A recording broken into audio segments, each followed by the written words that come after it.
All right, let's get to our final topic here. It's interesting. Let's talk a little bit about universal health care. Yeah. So the concept of universal health care in England takes leads to a situation where an 8-month-old baby is taken off of life support by the state. Let me give you the story. Yep. So 8-month-old Indy Gregory had a mitochondrial disease and a terminal illness that put her on life support. The UK wanted to pull the plug, and they have a universal basic health care system. So, if the government doesn't feel that it's the best allocation of resources to keep Indy on life support, since it's paying for her care, it has the right to terminate treatment against the parents' will. Since the UK government has insisted on pulling the plug, Indy's parents have requested at least that they be allowed to bring Indy home so she can pass surrounded by family. But the British government said no. She had to die in their hospice, their public hospice. Italy caught wind of this tragedy and immediately afforded Indy citizenship. And the Vatican then granted her admission to the Bambino Jesuit Hospital with all costs covered. The doctors offered that she may have been misdiagnosed, or at least people with her disease would have lived into their 20s or maybe even longer. And her parents wanted to take her.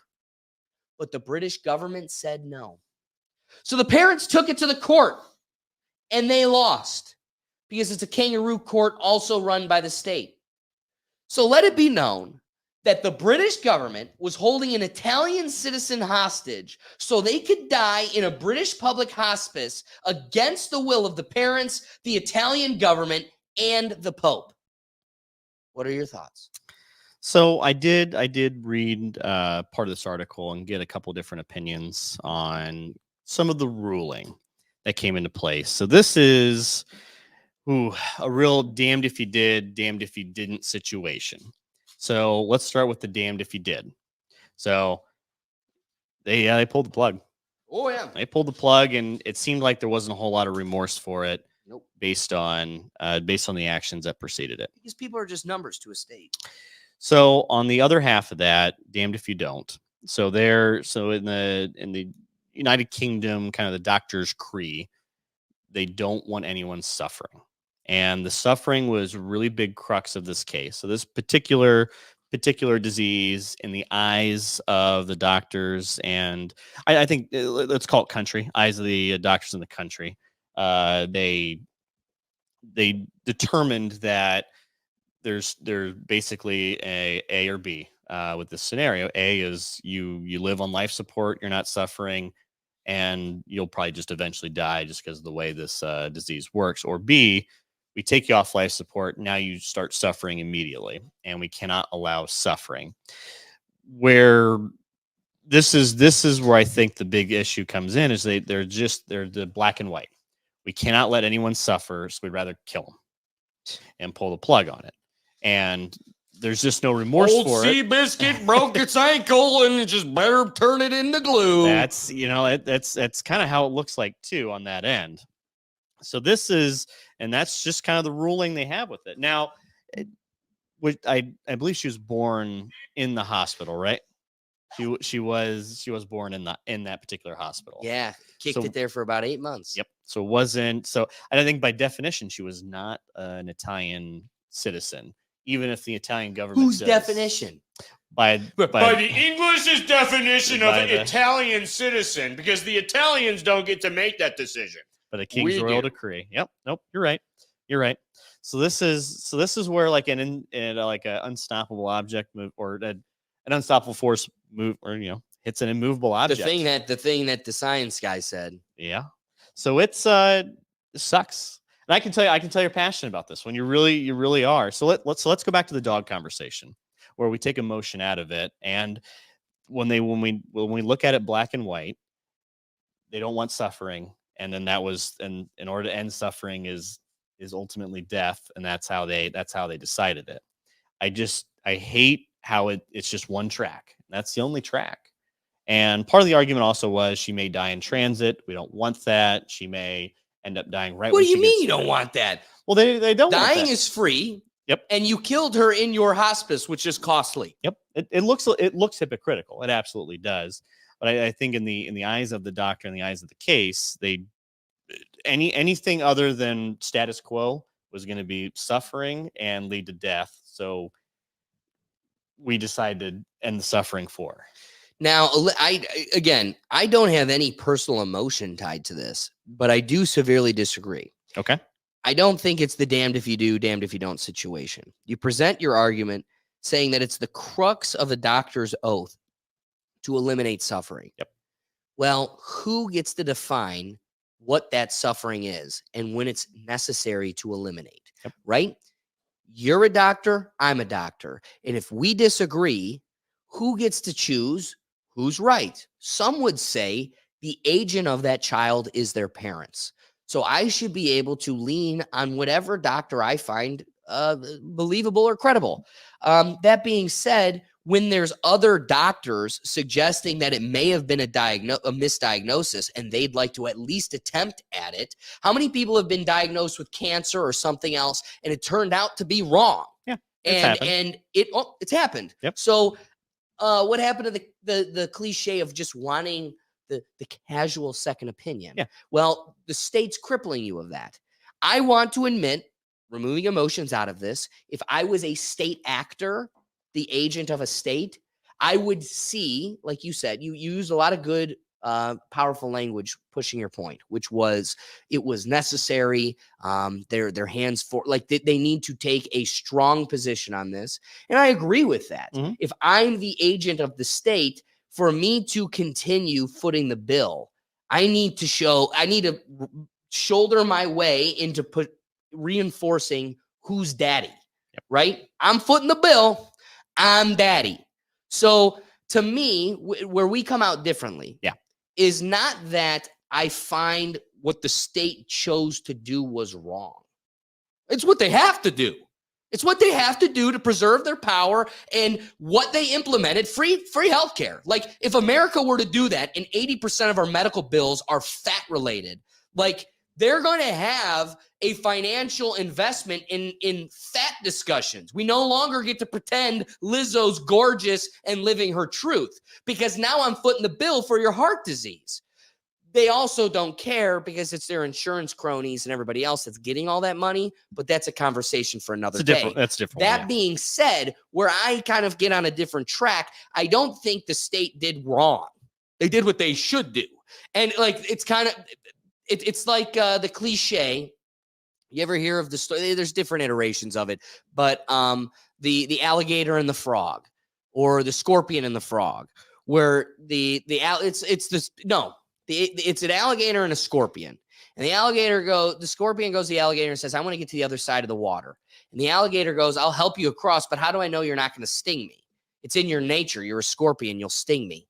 And the scorpion says, "Yeah, it may be of my nature. It's what I do. But at the same time, it would kill the both of us. I would never do that." Then they got to cross halfway across the river, and the scorpion stung him, and they both died. And the whole moral of the story is sometimes you can't change a tiger's stripes. Yep. The nature of the thing is the nature of the thing. So when you're looking at this, I can't deny the nature, one, of the state is to make these types of decisions. They have to do it. Yeah. At the same time, though, we need to recognize then maybe this is why we shouldn't have free healthcare, because this is the symptom that comes with it. Yeah. My sister, who's a doctor, she's a pharmacist. The first thing she fights for is having privatized healthcare. One, motivates and promotes evolution in the science. Like we get bigger and better innovations in the science simply because there's financial motives that propel that forward. At the same time, you know where to and how to seek better care simply because that hierarchy exists. Whereas that hierarchy won't exist. You won't be able to track who's better, who's worse. And you may end up in a place where somebody's being carried because they're sufficient, not great. Yeah. And if you're in the pursuit of finding the best, that won't exist in this world. So to me, the bigger story is this is why you shouldn't put your hands in the state.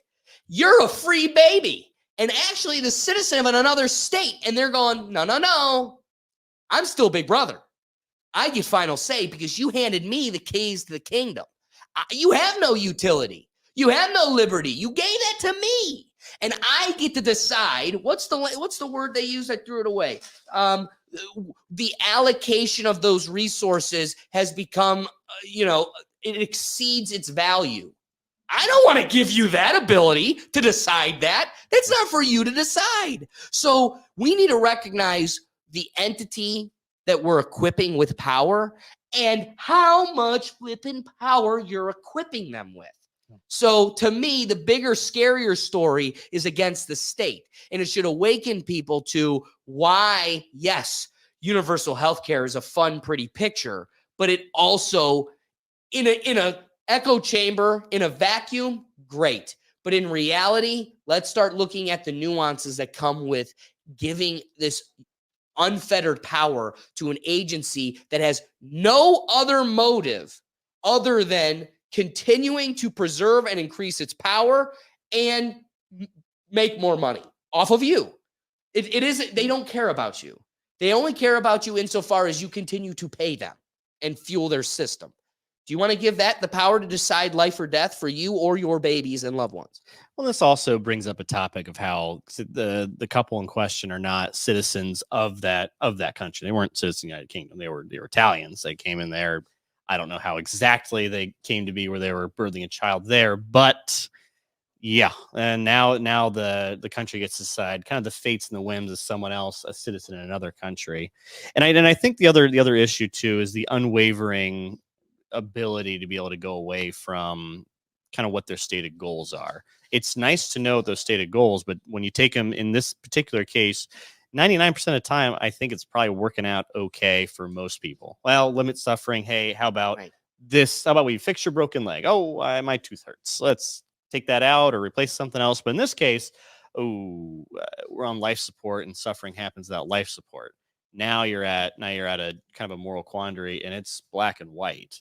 And they chose a side on it based on not being able to be flexible within that functions. Now, there is no, let's change up the functions then. Let's say, hey, well, let's prevent death. Okay, well, now this person's on life support forever. And we're footing the bill. And well, not even footing the bill, forever there. Because if we take her off life support here, I can't guarantee she's going to be alive there. The auto warmer. And then now you're going, well, here she is. It's essentially a prisoner of the state. A prisoner to life. Yeah, but you're a prisoner because you can't be taken off life support if no one's going to give you the decree to say you're going to live off life support. That may have been a story like in the 40s and the 50s, but our technology has gotten so sophisticated that we can fly life supported patients. Well, in this particular case, didn't seem like they could. So it was all suffering. No, they could, but the cost benefit analysis didn't make it financially feasible or what's the word I'm fishing for? Financially justifiable. There you go. Yeah, justifiable. But yeah, that's and now we have a hard conversation. I don't think we really should be talking about or B want to talk about is what's the value of a human life? Because it's the value of this person hasn't done anything. Future doesn't look too bright. Your value is low. Well, let's just remove who the people are. Keep the person the same. Remove who the parents are. Now let's just say this is Prince and Princess of Wales, and we got to move over to Wales instead of being in England. They probably find a way to make that work because they value that particular life. If the Vatican's willing to pay for it, we're not even asking you to take the transporting costs. Yeah, like. Here's what I like. You kind of leaned on heavily, doctor's role is to eliminate suffering. But you would say somebody with a terminal illness that's become a vegetable is suffering. And justifiably, I think at least a fraction of people would be able to go, yeah, I see it. But where do you draw that line? Like, I use the glossing term inappropriately. Vegetable. Yep. But like, where is the line of vegetable and just tolerable suffering? Because there's I watched this guy getting all excited playing. It's a TikTok video, and they're playing with this baby, and the baby is tickled flipping pink. And he's handing the baby to the mom, and it's just the baby like, ah! No arms, no legs, literally a nub. And to somebody, as an outsider just looking in, you immediately are like, that has to be the worst dealt of the cards. Like, oh my God, I wouldn't wish that upon my worst enemy. But again, to that person, that's life. Yeah. And they wouldn't want to go without it. We don't know what's after this. I'm of the belief you go on to the next life to meet our creator. But just equally as likely without knowledge, the capital K, no. The only thing, it's equally as likely that you just turn off and life after death is just as it was before. Do you remember what it was like before? I don't. No, you don't. So it's probably equally as likely that it could just be that. So if I'm sitting here and I'm blind, deaf, and dumb, I can still fly a plane. Now, TikTok 30 years after my death is going to believe that I'm made up and didn't exist. But like Helen Keller lived a life and paid a way of passion and motivation for millions, generations beyond her. Was that suffering? If she didn't have, I don't remember her name, but the caretaker who is the more important than Helen Keller, who worked so hard to make, to bring all of this to fruition. Without her efforts, UK government could easily say that's a waste of allocated resources. This is suffering. So again, the problem is, who is that decider? And we all agree, look at your emergency contact. Look to who, when you get in trouble, who you call, who you lean on. It's your grandma, it's your mom and dad, whoever is the person in charge. You cut your family, they're estranged, but it's now your wife. That person, whoever they are, they should forever have the say before the flippin' state. The ones that have pedophile islands, that are getting free billion-dollar islands from China, that have bent us over a barrel in every sense of the word, got your grandmas addicted to cigarettes and then said, whoopsie. And how many, they put LSD in the water to just see what it would do to a city and then just whoopsie. We did an atomic bomb in New Mexico and millions of people and their lineage are just damned. Whoopsie. At what point do we go, yeah. Those guys, they don't get to call the shots. For me. At least for me. And so if and when the byproduct of universal health care is all of the agency of the state, or the state taking my agency, if that's what this leads to, and no offense to you guys, but my insurance being a government worker, ballin'. So if I can be a functioning member of society, and the way you fat tub of lard, get to go and get your heart condition taken care of for free is because I'm on the hamster wheel? So wait, you're telling me I already have insurance because I'm a flippin' functioning member of society. All of my needs are met, not because of my privilege, but because I outwork you. And I'm dedicated and professionally goal-oriented. If I've got those needs met, why do I need to abide to a system that makes those needs met for you? And then I'm also supposed to pretend that it's going to then motivate you to also pay into that system? Why would you? Your needs are being met. And then I immediately ask, what am I doing? Why am I paying into it? If I could still break a leg and not worry about it, then all I'm saying is, if my needs are met currently, and I'm flourishing in my own respect, and we all agree it could always be better, and our situations could always get better. Yep. But I can't deny I'm not a starving kid in a hut who's cold and miserable. So I got a pretty good situation. How do you convince that person that we should take half of their paycheck and put it towards this paying for the fat guy? Because 80% of our medical bills are fat people.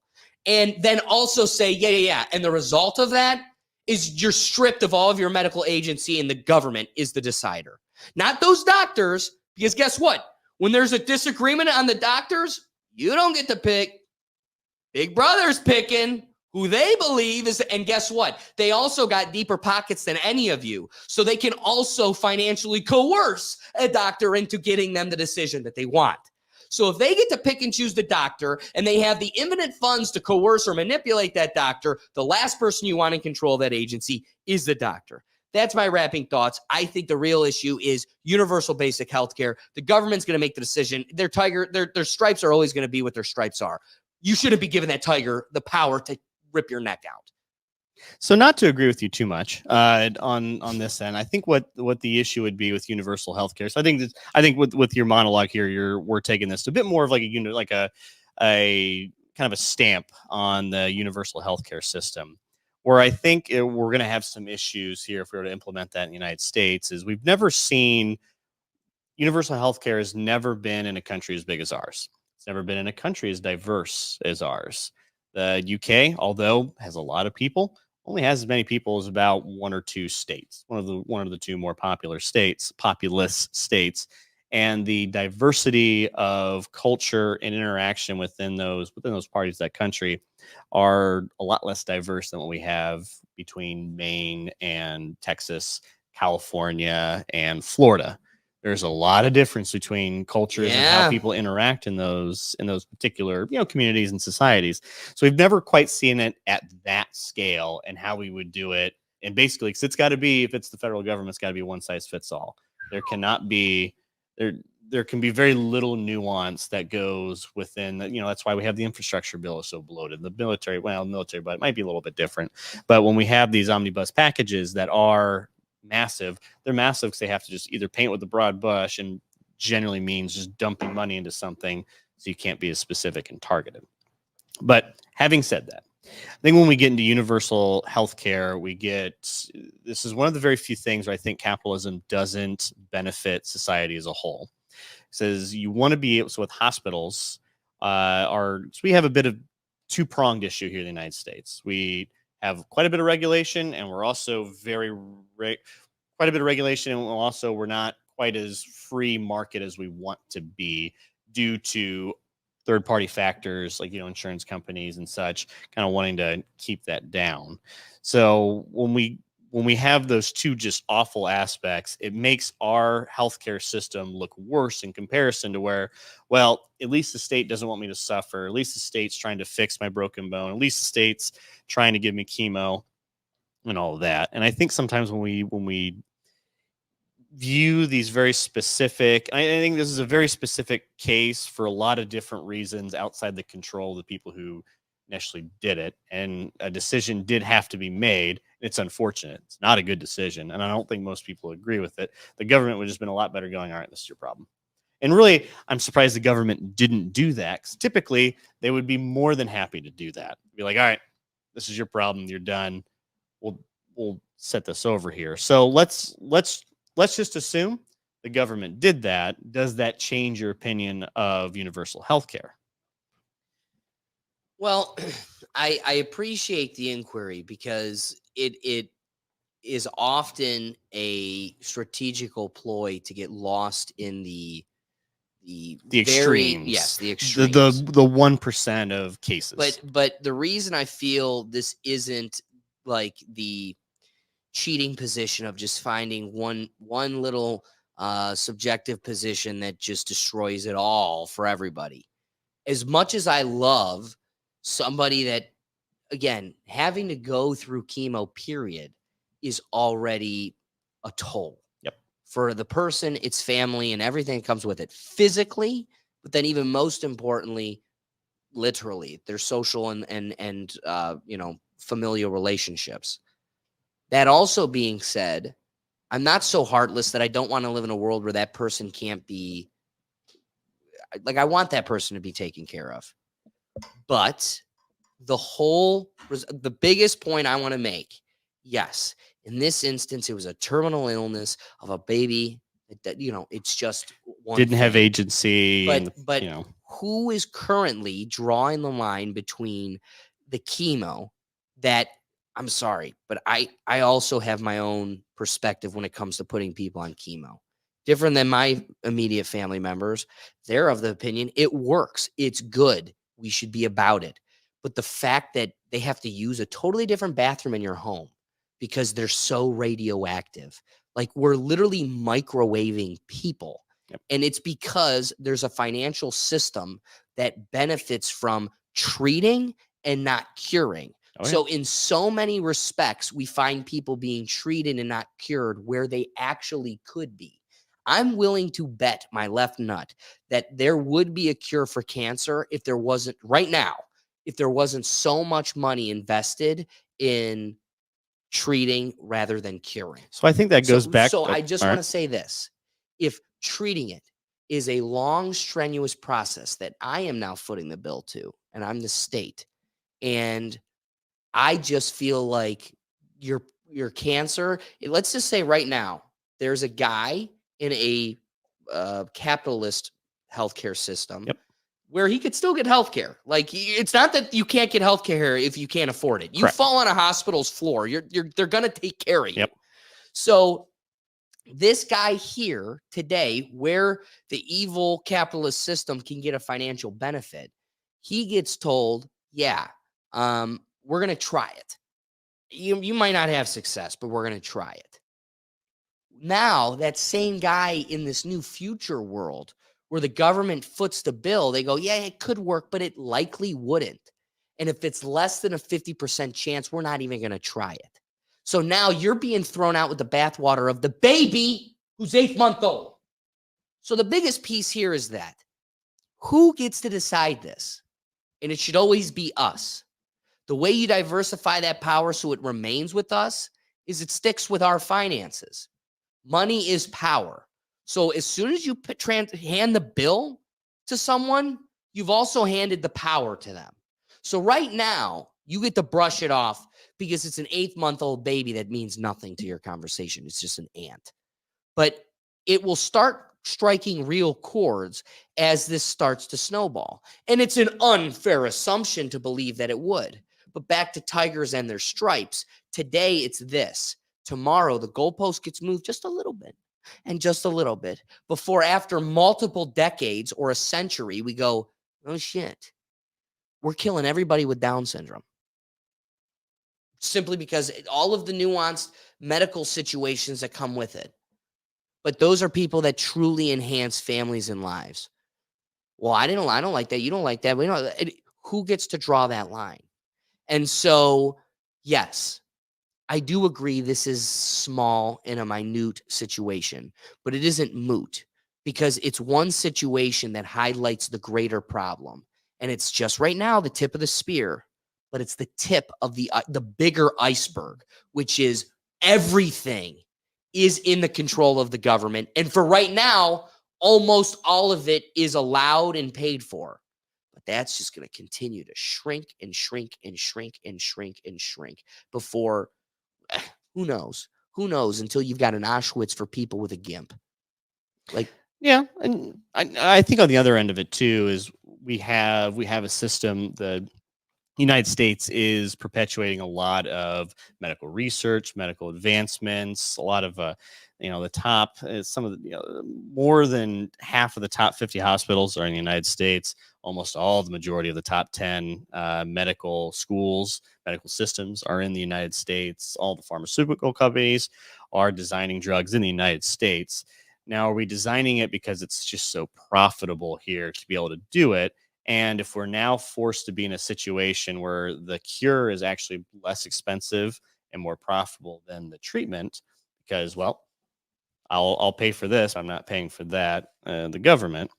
Now we're in a situation where we might see some real quick medical advancements coming through. Now, part of this is a little conspiracy, and then part of it is I bet there's probably a way to fix a lot of our medical woes that are no longer just treating or just no longer treatment. So does that just force the hand? Because I think capitalism does limit that ability. Because I'm a subscription to my overall health versus, well, I want my one-time payment and I want to be done with it.